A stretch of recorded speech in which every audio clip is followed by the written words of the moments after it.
A lack of sex drive during pregnancy is one of the most common complaints that we get.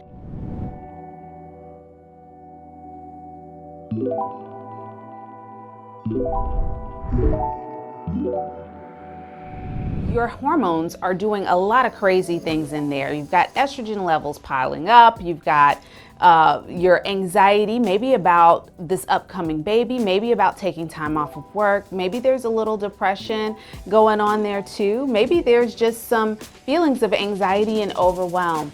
All of that's perfectly normal, and all of that can impact and affect your sex drive.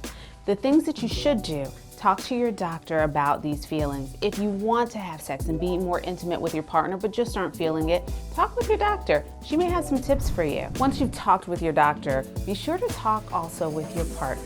Your partner is more than just your baby daddy or your significant other. They are your partner in crime. They're the one that got you in this mess, right? So make sure you talk with your partner.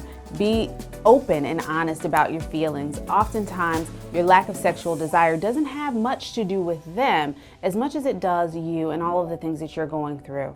It may be that you're feeling like your body image and the way that you look isn't sexy.